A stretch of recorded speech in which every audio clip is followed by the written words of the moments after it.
Bonjour à tous, j'espère que vous allez bien. C'est Feka et aujourd'hui on se retrouve pour une nouvelle vidéo qui va un peu changer des vidéos que j'ai pu faire sur ma chaîne. Ça va être une série et je vais vous expliquer un peu quels livres j'ai pu lire et quels enseignements j'ai pu en tirer et si possible de vous apprendre quelque chose. Enfin je pense que je vais réussir à vous apprendre quelque chose parce que je vais faire ça sur des livres qui sont très intéressants. Le premier livre aujourd'hui ça va être Tous Winners, qui a été écrit par Malcolm Gladwell, qui est un écrivain du coup américain. Et c'est un livre qui est très intéressant parce qu'il va traiter de la problématique de comment est-ce qu'on arrive au sommet. Par exemple, quelqu'un qui est souvent cité pour dire qu'il est au sommet, ça va être Bill Gates, former PDG de Microsoft, donc et le créateur surtout. Il est traité un peu en exemple dans le livre, et on va essayer de voir, à travers différentes dynamiques, comment est-ce qu'il s'est hissé au sommet. Et en fait, ce livre est intéressant parce que il va vraiment parler de, ok, il a du talent, mais est-ce qu'il n'y a pas autre chose que ce talent? Et en fait, ça raconte un peu l'histoire de Bill Gates, en tout cas au début. Le livre est très hétéroclite, et c'est très intéressant, mais il n'y a pas que ça. Et au début, en fait, il va surtout parler donc de Bill Gates, et il raconte en fait son histoire.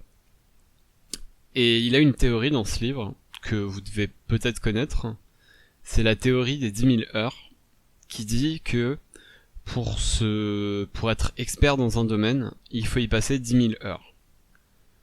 Donc c'est une théorie qui est assez répandue, et qui est très intéressante, parce que elle montre vraiment qu'il n'y a pas de talent inné, c'est vraiment que de l'acquis, et c'est seulement ceux qui ont le temps et qui peuvent pratiquer qui deviennent les meilleurs. Et en fait, avec cette théorie-là, il parle de Bill Gates parce que lui, il est né à une époque, en 1955, où il n'y avait pas d'ordinateur. Et comme vous savez, Microsoft s'est bâti vraiment sur l'ordinateur. Et en fait, lui a eu de la chance parce qu'il est allé dans une université qui avait accès à un des seuls ordinateurs dans le monde. Et le livre détaille en fait que il a eu de la chance dans le sens où il a réussi à trouver un système pour ne pas payer l'ordinateur, parce qu'à l'époque c'était très très cher d'y accéder. Il a trouvé un système donc pour ça, il a trouvé un stage dans une entreprise du numérique qui l'aura beaucoup aidé. Bref, il y a eu plein d'opportunités qui l'ont permis vraiment de pratiquer, et comme dit précédemment, la pratique c'est quelque chose qui va vraiment l'aider. Et lui, du coup, vu qu'il a eu accès à ça alors que tout le reste du monde n'avait pas accès aux ordinateurs, il est arrivé dans les années où l'ordinateur s'est démocratisé, où il est devenu plus petit et moins cher d'accès. Il est arrivé avec ce bagage en fait d'à peu près 10 000 heures de pratique, et il est arrivé comme un expert. Et là, il avait un énorme gap par rapport aux autres. Les autres devaient passer un gap pour le dépasser, alors que lui avait donc 10 000 heures et était forcément meilleur qu'eux. Et c'est là qu'il a pu prendre l'ascension. Et en fait, ce livre parle surtout de ça et de ces différentes mécaniques. Je vous ai fait un petit résumé du livre. Là, je vais vous citer certains passages du livre, certaines anecdotes du livre qui m'ont pas mal intéressé. Moi, quand je lis un livre, souvent, je vais surligner donc au marqueur rose pour être précis. Et voilà, je vais surligner tous les passages qui m'intéressent. Souvent, c'est des petites anecdotes, des citations, etc. Donc la première, ça parle d'une question d'entrée à Harvard, donc l'université donc américaine. Et donc c'est une question d'entrée qui va entre guillemets mesurer le QI, qui va, je trouve que c'est un peu des conneries, mais qui va en gros, voilà, permettre de savoir si le candidat est intéressant ou pas. Du coup, c'est la question, et je vous laisse essayer de deviner. Si vous devinez comme ça, vous êtes fort, très fort. Donc la question c'est pourquoi est-ce que les couvercles de bouches d'égout sont-ils circulaires? Alors je vais vous laisser 5 secondes pour réfléchir. Non, 10 quand même.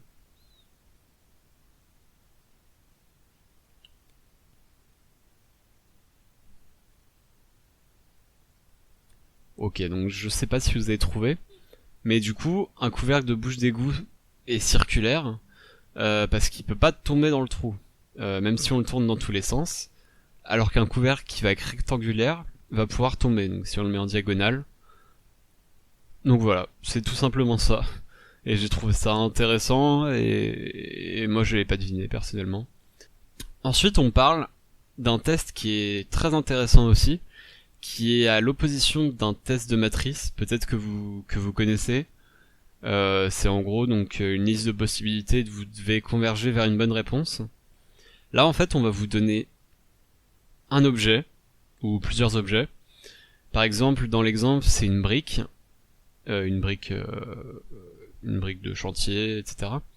Et en fait on va vous demander de trouver le maximum d'utilisation à cet objet possible. Je sais pas si vous voyez donc, et vous avez pas de temps imparti, et en fait ça va mesurer la créativité de la personne. Donc par exemple si je vous le fais rapidement, une brique ça peut permettre d'être lancé pour casser une fenêtre, ça peut permettre de monter dessus pour accéder à un endroit haut, ça peut également vous permettre de... Qu'est-ce qu'on pourrait faire avec ça? Et bah voilà, je suis vraiment pas bon à ça. Non, je rigole, mais voilà, je vous laisse un peu faire votre avis par rapport à ça. N'hésitez pas à le faire, n'hésitez pas à le mettre dans les commentaires, ça peut être marrant. Ensuite, une autre partie au niveau du QI.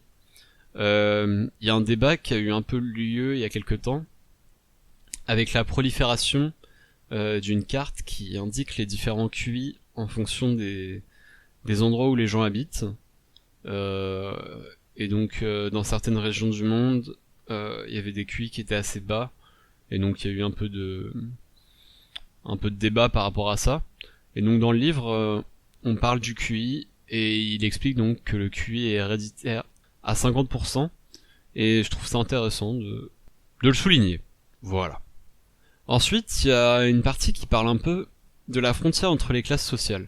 Je vais pas m'étendre là-dessus parce que sinon la vidéo durerait des heures. Mais en fait, il parle de l'éducation et de pourquoi est-ce que les enfants qui proviennent d'une classe sociale aisée arrivent plus facilement à atteindre des postes à haute responsabilité. Et c'est une question qui est très intéressante. En fait, il explique qu'il y a généralement, en tout cas aux États-Unis, deux points de vue, enfin deux styles d'éducation. Les enfants pauvres vont être plus souvent mieux élevés, moins gnaignards, je ne sais pas comment on dit ce mot-là, et plus créatifs dans l'usage de leur temps libre, et avec un sens de l'indépendance bien développé. Donc tandis que les enfants riches, c'est donc l'inverse. Mais par contre, il met au point une théorie qui est qu'en fait les enfants pauvres vont avoir plus de mal à défier la hiérarchie. C'est-à-dire, il part dans le livre d'une personne donc, qui a étudié un peu ces différences en fait. Et donc il se rend compte que un enfant riche, même s'il est pas très âgé, par exemple, il va chez le médecin, il va réussir à parler chez le médecin, il va lui poser des questions, il va lui dire oh j'ai un problème au dos, est-ce que vous pouvez regarder? Alors qu'un enfant pauvre va plutôt être en retrait par rapport à cette autorité-là. Et donc pour Malcolm, la personne qui a écrit le livre, c'est quelque chose de très important, et c'est quelque chose qui explique beaucoup de différences sociales, parce que après, au niveau de la recherche d'emploi, au niveau de l'emploi lui-même, réussir à s'exprimer correctement et ne pas être en dessous de la hiérarchie, ça permet d'accéder à des postes plus élevés. Voilà, ensuite il y a un passage que j'ai trouvé également très intéressant, qui parle des accidents d'avion. Alors les accidents d'avion, c'est un peu quelque chose que beaucoup de gens ont peur. Beaucoup de gens ont peur d'avoir un accident d'avion. Et en fait, il nous raconte l'histoire de Korean Airlines. Je sais pas si vous la connaissez, je connaissais pas personnellement. Qui est en fait une compagnie dans les années 80 qui avait beaucoup de mal, qui avait beaucoup d'accidents en fait. Qui avait beaucoup d'accidents d'avion, donc c'est pas tous les vols, mais au niveau des pourcentages, il y a un taux de perte qui est beaucoup plus élevé que les autres compagnies. Et en fait, cette partie-là, c'est super intéressant, parce que du coup, ils cherchent les raisons à ça. Les avions étaient pas moins performants, c'était des super bons avions, Et en fait, je vais vous spoiler tout simplement. On se rend compte que il y a quelque chose qui s'appelle les... En fait, il y a une sorte de hiérarchie entre les différents pays, et les gens ne respectent pas la hiérarchie de la même façon. Par exemple, aux États-Unis, par exemple, si vous êtes devant votre patron, vous pouvez plus facilement le tutoyer, ou même quelqu'un qui est au même niveau que vous pouvez plus facilement le tutoyer, lui donner des ordres, etc. Alors qu'en Corée, c'est quelque chose qui se fait pas du tout, et même en Asie en général, c'est quelque chose qui se fait pas du tout, et il y a beaucoup plus de préférences, d'allusions, donc c'est-à-dire, je crois qu'il serait sage de tourner à gauche ou à droite.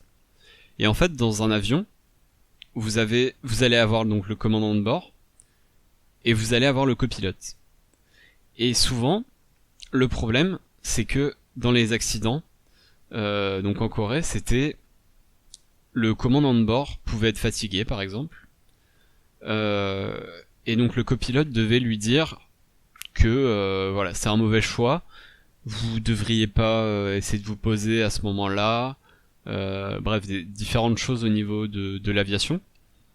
Et en fait, le problème, c'est que ces différentes personnes, ces copilotes, vu qu'ils sont dans un ordre hiérarchique où ils sont en dessous du coup du commandant de bord, ils vont uniquement faire des préférences ou des allusions.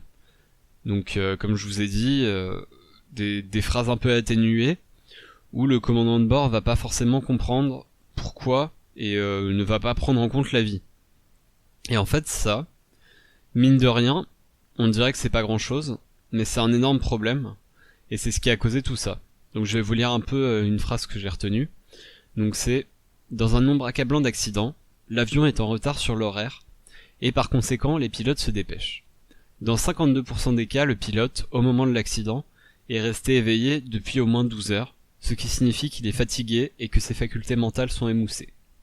Et 44% du temps, les deux pilotes volent ensemble pour la première fois et ne sont pas à l'aise l'un avec l'autre. L'accident typique implique 7 erreurs humaines consécutives.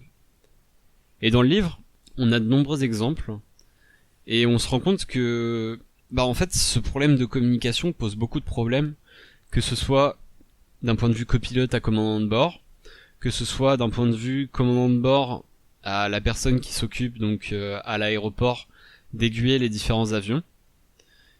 Et donc, pour régler ce problème, ils ont fait appel donc à des formations par rapport à ça, pour vraiment réussir à couper cette distance hiérarchique.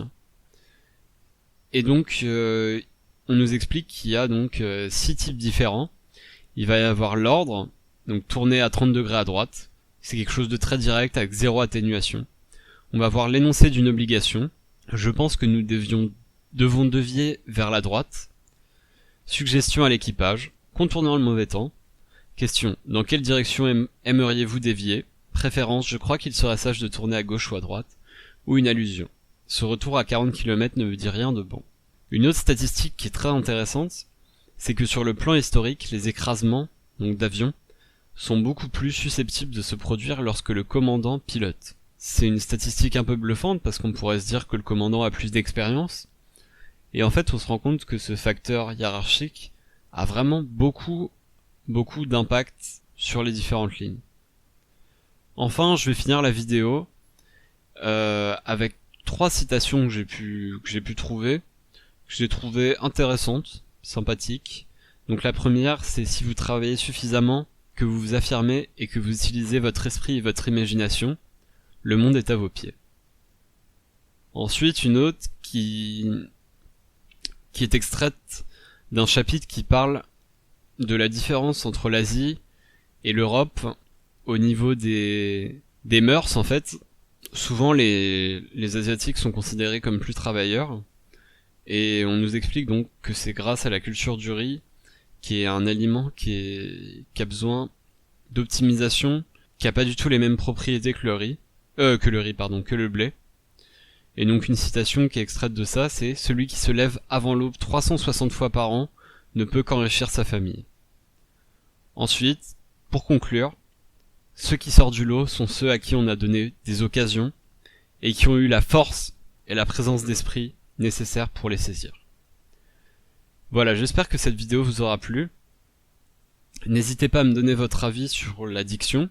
Je le fais en one shot sans avoir écrit des phrases précédemment. Donc je sais pas si c'est un format qui vous plaît ou si vous préféreriez que j'écrive les différents speeches. Si vous voulez, dans la description, il y a le lien du livre, donc n'hésitez pas à regarder et à l'acheter si ça vous intéresse. Voilà, n'hésitez pas à me soutenir et à me proposer si vous voulez, si ça vous plaît, de faire un deuxième épisode. Voilà, merci à tous et bye.